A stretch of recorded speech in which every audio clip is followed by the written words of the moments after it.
Hi, I'm Louis Salas, Program Manager for Walbro. And I'm Don Ross, Lawn and Garden Business Unit Manager. This video is intended to help you inspect and service Walbro diaphragm carburetors, whether the butterfly or rotary valve models. As you know, Don, a lot of changes in our industry have affected carburetor service.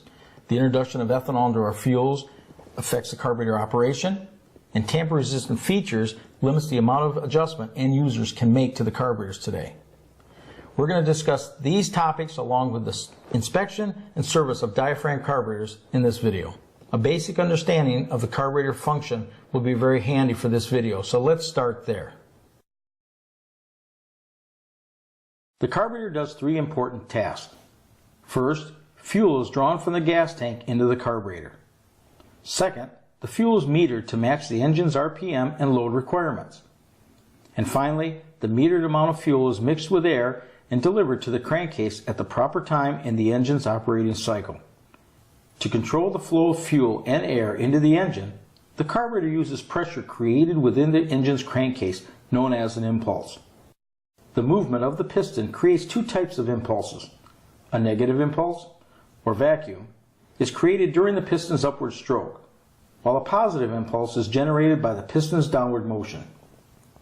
These impulses are delivered to the carburetor through machine channels in a manifold or impulse fitting.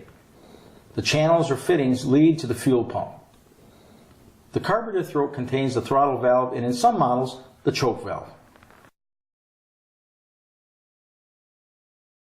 That's good, Louis, but if I think I've got a carburetor problem, where do I start? Don, whenever you have a carburetor of any type that seems to be malfunctioning, you first want to eliminate any potential causes that are not directly related to the carburetor. Always use fresh fuel based on the engine manufacturer's recommendation.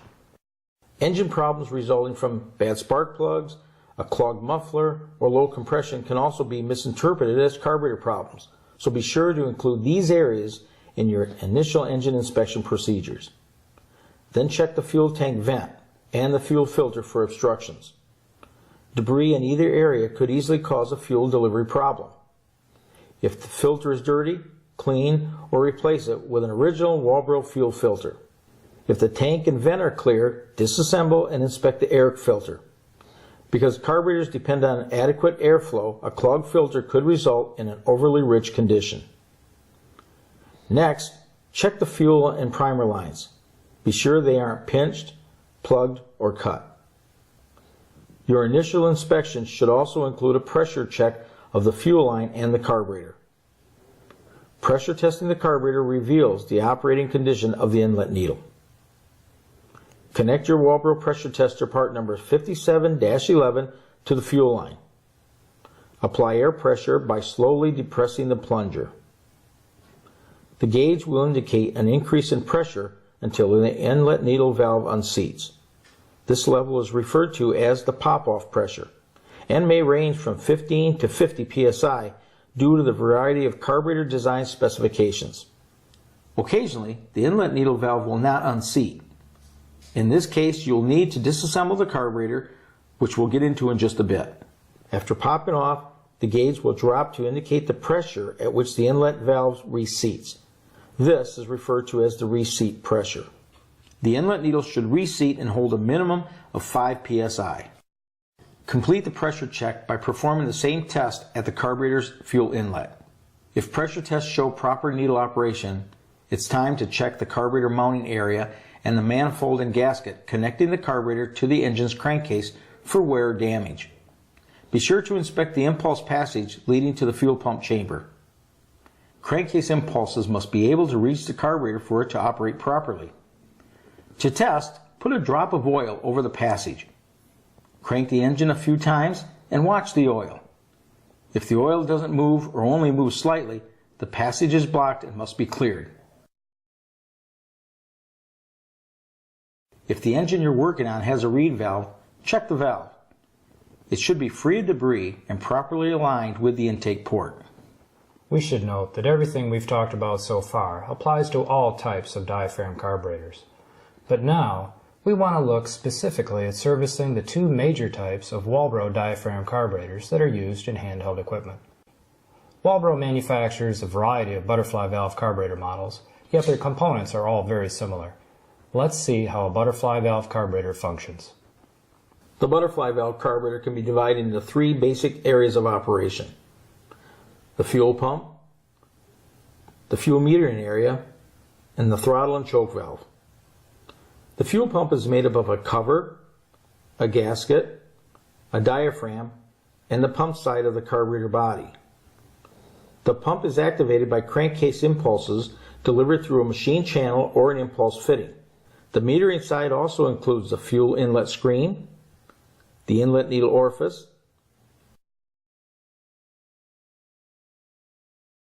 the inlet needle, and the fuel metering chamber.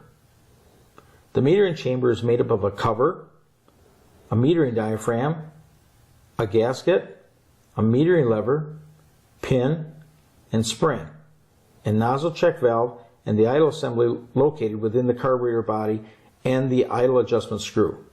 The final area of operation includes the choke and throttle valve assemblies. The throttle valve assembly is made up of a shaft, lever assembly, spring, and valve. The choke is made up of a shaft and lever assembly, choke friction ball, spring, and a valve. The amount of fuel delivered to the crankcase is determined by the position of the throttle valve. The more open the valve, the more airflow. The more airflow, the greater amount of fuel delivered to the crankcase. Well, Louis, that's a lot of good information. It is, Don, because a basic understanding of the butterfly valve carburetor's function will come in handy as we inspect it for proper operation. So let's get started and get into the proper procedure for inspecting the butterfly valve carburetor. Before you begin inspecting the carburetor, be sure the metering and fuel pump areas are completely disassembled. Idle progression holes have been machined into the carburetor body. These passages are accessible through a Welsh plug. To remove the Welsh plug, use tool number 500-16, available in both the 400-595 and 500-500 Walbro tool kits. Position the sharp end of the tool at a slight angle and tap the tool until it penetrates the Welsh plug. Then apply light pressure to the handle until the plug pops out. Be careful not to contact or damage the carburetor body with the tool. Once the carburetor is disassembled, clean the entire body and its covers. Use mineral spirits to avoid damage to carburetor parts and blow dry with approximately 25 psi of compressed air. Be sure all holes and passages are clear. On models with a check valve that has a nozzle feed hole, you can verify the nozzle check valve's operation with a small hose or fuel line. Position the hose or fuel line over the metering chamber side of the nozzle. Then draw the nozzle check valve up against the retainer 2 or 3 times to ensure it's operating properly. Do not use a metal tool to clear the nozzle. Now we can reassemble the carburetor, beginning by installing the Welsh plug using tool number 500-15. Align the Welsh plug and position the tool on the dome part of the plug. Then tap the plug until it becomes flat. It's important that the plug is flat so it doesn't interfere with the function of the metering diaphragm assembly. Louis, in the past, I remember using nail polish to seal the Welsh plugs. Yes, Don, it's true. However, because of ethanol fuels, we no longer use fingernail polish or any kind of sealant on the Welsh plugs. We found that ethanol fuels can dissolve the sealant and create other problems. Now we can reassemble the inlet needle, metering lever, pin, spring, and lever pin screw. Next, check the lever height adjustment with Walbro's metering gauge number 500-13. Position the gauge across the carburetor body. The gauge should just contact the metering lever without opening the inlet needle valve. If the lever is misaligned, use a small screwdriver to keep the head of the inlet needle stationary. At the same time, slide another small screwdriver to lift or depress the metering lever arm until it's properly adjusted. This would be a good time to check the function of the inlet needle. With the metering cover and metering diaphragm assembly removed, apply pressure to the fuel inlet fitting and manually depress the metering lever to ensure that the inlet needle moves freely. If it doesn't, disassemble the metering system completely and carefully clean the parts. Walbro Small Parts Cleaner part number 500-520 will help you clean these parts. Carefully inspect the needle tip and the non-serviceable seat for debris or damage before reassembly. If you're working on an older carburetor with a circuit plate design, inspect the circuit plate and gasket for signs of damage or wear. The holes in the circuit plate should be free of any obstructions. Next, replace the metering diaphragm and gaskets using original Walbro parts. Louis, I understand that the likelihood of damage to soft parts in the carburetor is greater with ethanol fuels. Right, Don. While Walbro continues developing advanced engineering materials that are highly resistant to ethanol, ethanol and fuels can affect soft parts like diaphragms, fuel pumps, and gaskets on all carburetors. Plus, ethanol tracks moisture, causing corrosion of the aluminum parts. Added moisture in the fuel also reduces its shelf life. So, how can we avoid problems? First, use the fuel recommended by the engine manufacturer. Second, make sure it's fresh. And finally, run the fuel out of the equipment if it's going to be 6 weeks or more before you use it again. Great tips, Louis. Thanks. Let's continue our butterfly valve carburetor inspection. Reassemble the fuel pump, beginning with a new fuel inlet screen. Fit the new screen into the screen pocket and press to the screen pocket step using Walbro tool number 500-15. The screen should completely contact the casting wall. Next, reassemble the pump diaphragm, gasket, pump cover, and cover screw. If any of the carburetor components are damaged, replace them with original Walbro parts. A generic exploded view and a list of all the carburetor specific parts can be found at Walbro's website on www.walbro.com. Before reinstalling, pressure test the carburetor as we discussed in the initial inspection section to ensure it has been properly reassembled. If the carburetor passes the pressure test, it can now be reinstalled on the engine and checked for proper adjustment.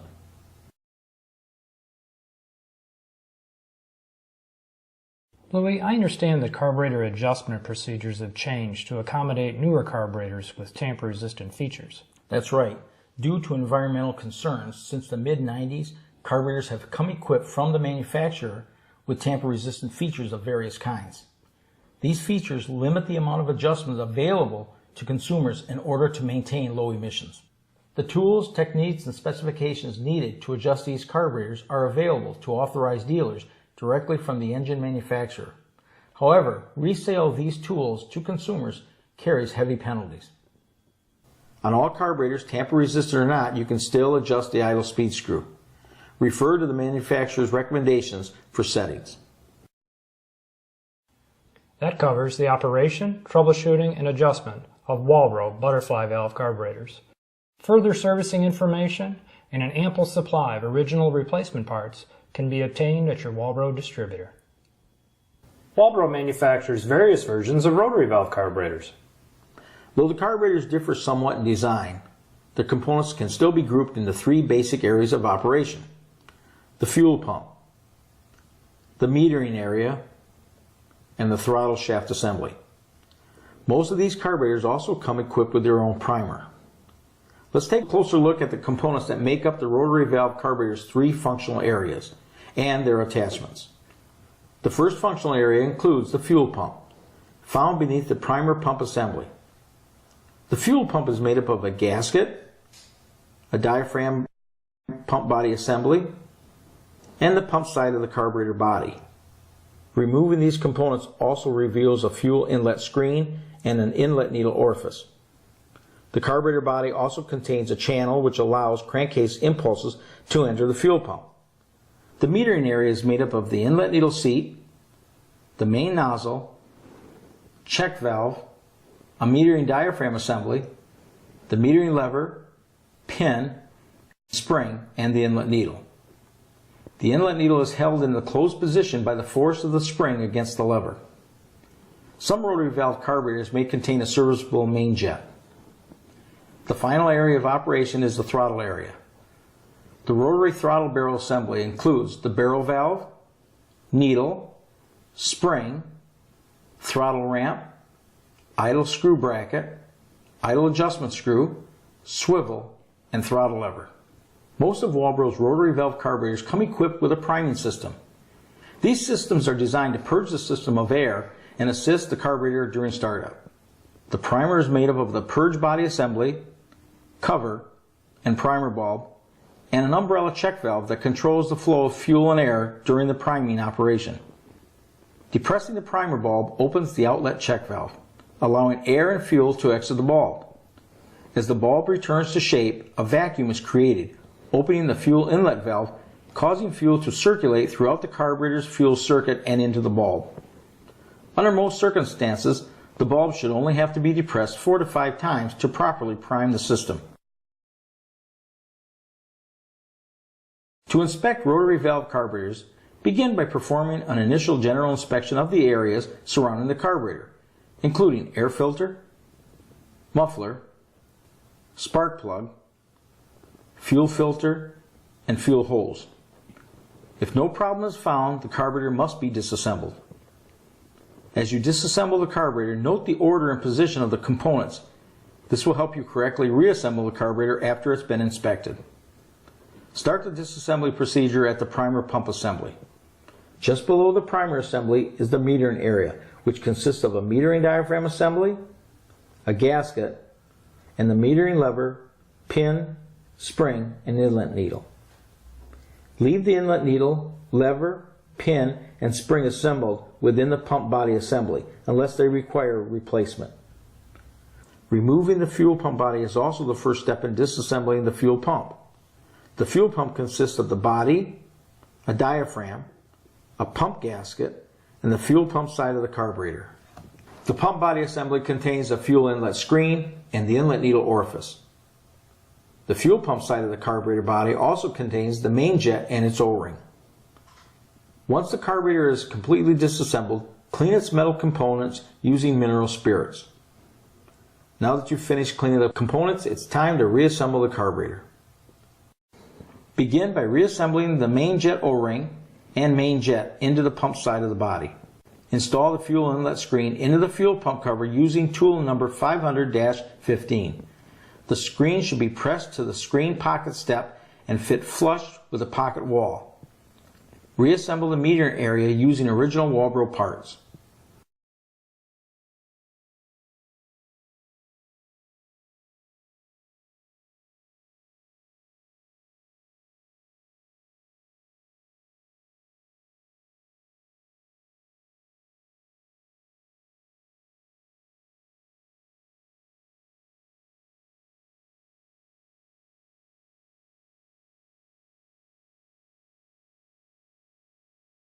Check the lever height adjustment with Walbro's metering gauge number 500-13 and adjust as needed.